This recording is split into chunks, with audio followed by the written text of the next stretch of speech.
Hello.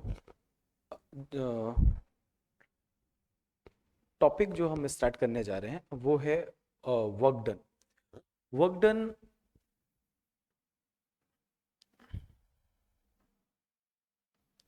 Work done हो, मतलब work जब डन हो जाए तो उसे अपन वर्क डन कहते हैं। जैसे अपन इसको समझा जा सकता है, अगर हम किसी चेयर पे फोर्स लगाते हैं जैसे, और वो चेयर डिस्प्लेस हो जाए तो मतलब अब मैंने कुछ वर्क किया है। सपोज मैं अगर किसी वॉल में फोर्स लगाता हूँ और वॉल जो है डिस्प्लेस अगर नहीं होती है, भले मैं कितना भी फोर्स लगा लूँ, तो वर्क डन वहां पास क्या आएगा? जीरो आएगा। तो वर्क क्या है? वर्क दो चीज का प्रोडक्ट है, फोर्स और डिस्प्लेसमेंट का। वर्क इसमें भी डिपेंड करता है कि दोनों चीज कितने डिग्री का एंगल बना रहे हैं, मतलब फोर्स और डिस्प्लेसमेंट के बीच में कितना एंगल है। तो जो वर्क का फॉर्मूला आता है, तो वर्क इक्वल टू होता है force into displacement and cos of angle between them. तो यहां से अगर देखा जाए तो यहां से अगर देखा जाए तो एक डायग्राम, अगर मैं फोर्स एक अगर कोई ऑब्जेक्ट है इंक्लाइंड प्लेन में रखा हुआ है और इस ऑब्जेक्ट को मैं खींचना चाहता हूं या मैं इसमें इसको डिस्प्लेस करना चाहता हूं, तो मेरे द्वारा कितना फोर्स लगाया गया है, मैं कितना फोर्स लगाया गया है, वो फोर्स का नाम मैं दे देता हूं एफ। और दोनों के बीच में बनने वाला जो एंगल है वो मैं क्या ले लेता हूं? थीटा।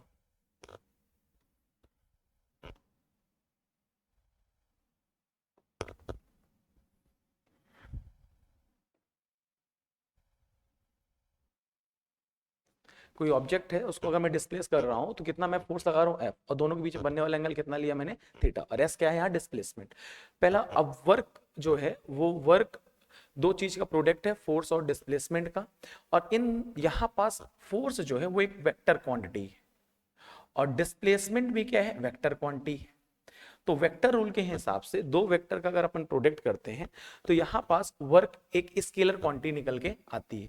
तो वर्क एक ऐसी क्वांटिटी है, एक स्केलर क्वांटिटी है। अब थीटा क्या है? इन दोनों के बीच का एंगल है। यूनिट की अगर वर्क की बात किया जाए तो यूनिट वर्क की एसआई यूनिट क्या है? जूल है। वर्क की एसआई यूनिट क्या है? जूल है। अब अभी थोड़ा मैंने इसके बारे में आपको बताया कि वर्क एक स्केलर क्वांटिटी है, इसकी एसआई यूनिट क्या है? जूल है, जो कि एक ड्राइव्ड यूनिट है, यहां से अपन निकाल सकते हैं। दूसरा, वर्क थीटा एंगल पे टोटली डिपेंड करता है, इसके डिफरेंट केसेस के हिसाब से अपन देख सकते हैं। जैसे तीन एग्जांपल अगर मैं लेता हूं यहां से, केस फर्स्ट, अगर एफ और एस के बीच में बनने वाला एंगल कितना है? 0 डिग्री है। तो थीटा अगर 0 डिग्री है तो कितना वर्क किया गया है? तो डब्ल्यू का फॉर्मूला क्या है? F into s into cos zero. और कॉस जीरो की वैल्यू 1 होती है, तो कितना रिजल्ट निकल के आया? F and S. एफ और एस, सपोज ये मार्कर है, इस मार्कर को मैं छोड़ रहा हूं। तो जैसे मैं मार्कर को छोड़ रहा हूं तो ये पेन कहाँ या मार्कर कहाँ आ रहा है? नीचे की तरफ आ रहा है। अब मार्कर का डिस्प्लेसमेंट कहाँ है? नीचे की तरफ है। मैं ये निकालना चाहूं वर्क डन, ग्रेविटी कितना की है इस मार्कर को नीचे लाने के लिए, तो डायरेक्शन जो है फोर्स का, force of gravity F G downward है। मार्कर नीचे की तरफ जा रहा है तो डिस्प्लेसमेंट भी क्या है? नीचे की तरफ है। तो डिस्प्लेसमेंट का डायरेक्शन और फोर्स ड्यू टू ग्रेविटी दोनों सेम है। तो एंगल कितना बन रहा है? तो एंगल थीटा बन रहा है यहाँ 0 डिग्री। और एंगल जब थीटा यहाँ 0 बन रहा है तो वर्क कितना निकल गया? F into S. अगर मैं इस मार्कर का मास मान लू एम, तो यहाँ फोर्स की वैल्यू क्या हो जाएगी? M into G. Force F equal to M into G, Newton second law से आता है, by Newton second law force equal to mass into acceleration. और जी क्या है यहाँ? Acceleration due to gravity. तो एफ की जगह अपन क्या लेंगे? M into G. और एस क्या है? डिस्प्लेसमेंट। अगर मैं इस डिस्प्लेसमेंट कितना हुआ बॉडी ने किया, अगर मान लीजिए मैं एच दे देता हूं, तो वर्क का फॉर्मूला कितना निकल गया? Plus m g H.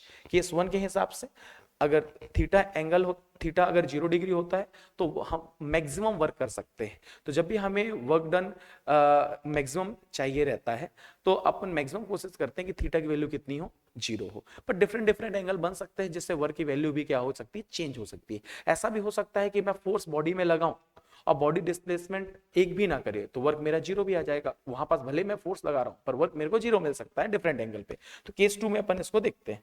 तो केस 2 में की अगर मैं बात करूं,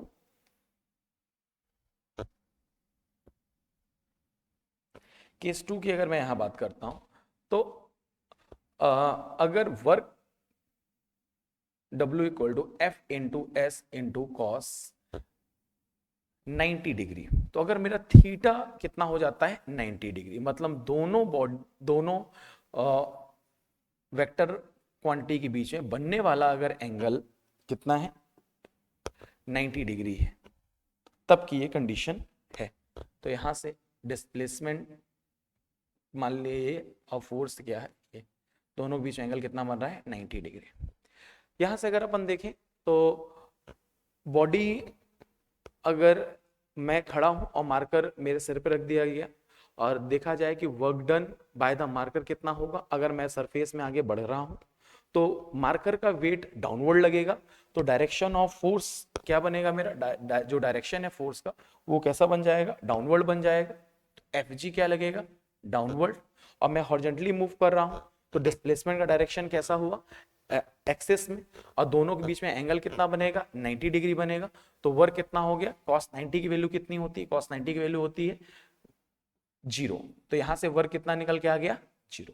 इसके कई सारे केस है, जैसे अगर अपन देख लें कि कूली जो है अपने हेड में किसी सामान को रखता है और आगे की तरफ मूव करता है, तो work done by the load कितना होगा, तो या फिर ये भी बोल सकते हैं work done by the coolie कितना होगा। तो यहां से अगर देखा जाए तो वेट का जो डायरेक्शन है वो डाउनवर्ड लगेगा और कूली हॉरिजॉन्टली मूव करता है, दोनों के बीच में एंगल 90 डिग्री बनेगा, जिससे work done by the load कितना आ जाएगा 0 आ जाएगा, या वर्क डन बाय कूली भी निकालेंगे तो भी कितना आएगा 0 आएगा।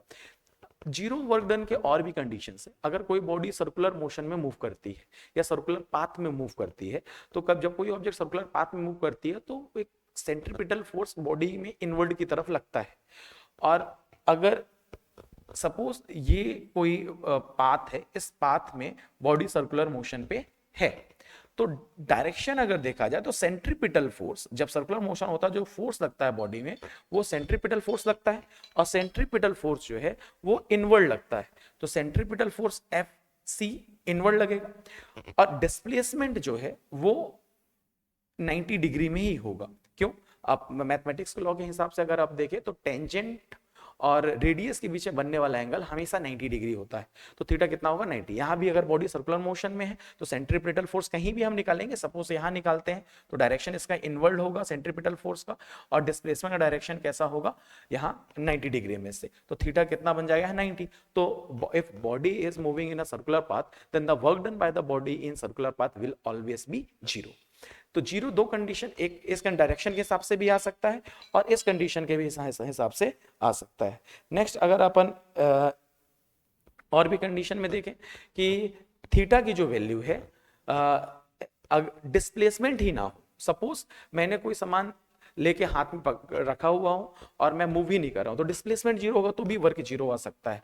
इफ अगर s इक्वल टू 0, थीटा 90 हो तो वर्क 0 होगा, या फिर s अगर 0 है तो भी वर्क कितना हो जाएगा f इंटू एस, अगर 0 है तो 0 इंटू कॉस थीटा, तो भी वर्क कितना आ जाएगा 0। तो यहां से अपन ने देखा केस 2 में कि वर्क 0 किस कंडीशन में आ सकता है, या तो थीटा 90 हो तो वर्क 0 आ सकता है, या बॉडी डिस्प्लेसमेंट नहीं करे तो यहाँ वर्क 0 आ सकता है। थीटा अगर 0 हो उसके भी हमने दो कंडीशन देखी। पहली कंडीशन हमने देखा कि फोर्स और डिस्प्लेसमेंट के बीच में एंगल 90 कब कब बन रहा है, सर्कुलर मोशन में वो बन रहा है, और कूली का एग्जांपल मैंने जो दिया उसमें भी बन सकता है, ऐसा कहीं भी अलग अलग एग्जांपल में ये सेट हो सकता है। केस 3 की अगर अपन बात करें जो केस 1 के अपोजिट है, तो केस 3 की अगर अपन बात करते हैं तो यहां भी वर्क किसमें, वही थीटा एंगल पे यहां भी वर्क डिपेंड कर रहा है। भले हम फोर्स लगा रहे हैं, जो मैं शुरू से आपको बोलते आया हूं कि वर्क भले फोर्स लगे बॉडी में लग रहा है उसके बावजूद वर्क डिपेंड कर रहा है थीटा एंगल पे। तो यहां से अगर अपन देखें कि मैंने इस मार्कर को ऊपर की तरफ फेंका, तो अगर मैं मार्कर को मैं ऊपर की तरफ फेंकता हूं तो मैंने फोर्स कहां लगाया, ऊपर की तरफ लगाया, ठीक। तो मार्कर को मैंने कहां तरफ फेंका है, ऊपर की तरफ, तो यहां से फोर्स का डायरेक्शन अपवर्ड हो गया। दूसरा डिस्प्लेसमेंट का डायरेक्शन अगर आप देखो तो डिस्प्लेसमेंट, मार्कर भी ऊपर की तरफ गया तो डिस्प्लेसमेंट का भी डायरेक्शन क्या हो गया, अपवर्ड हो गया। तो अगर पूछा जाए वर्क डन बाय मी कितना हो जाएगा, तो एंगल थीटा 0 डिग्री बनेगा, तो वर्क क्या हो जाएगा F इंटू एस। बट इसी कंडीशन में अगर ये पूछा जाए work done by the gravity कितना होगा, तो हमें मालूम है ग्रेविटेशनल फोर्स का डायरेक्शन हमेशा डाउनवर्ड रहता है, तो एफ जी हमेशा क्या रहेगा, डाउनवर्ड डायरेक्शन। तो यहां से डायरेक्शन ऑफ ग्रेविटेशनल फोर्स क्या होगा, डाउनवर्ड। तो थीटा कितना बन जाएगा यहाँ पास 180 डिग्री, क्योंकि स्ट्रेट लाइन लीनियर लाइन का एंगल कितना होता है 180 डिग्री, तो यहाँ थीटा कितना बन जाएगा 180 डिग्री। तो वर्क का जो फॉर्मूला निकल के आएगा F into s into cos 180 degree, और कॉस 180 क्या होता है, माइनस होता है, तो यहाँ से -1, तो यहाँ से क्या निकल के आएगा F डॉट एस। ये भी ध्यान रखना है, डॉट प्रोडक्ट होता है वर्क, क्योंकि ये स्केलर क्वांटिटी है इसलिए अपन ने यहाँ डॉट इस्तेमाल किया है, ना कि क्रॉस इस्तेमाल किया है। तो वर्क का फॉर्मूला क्या है, माइनस एफ एस, मतलब ये एक नेगेटिव वर्क हमको मिला है।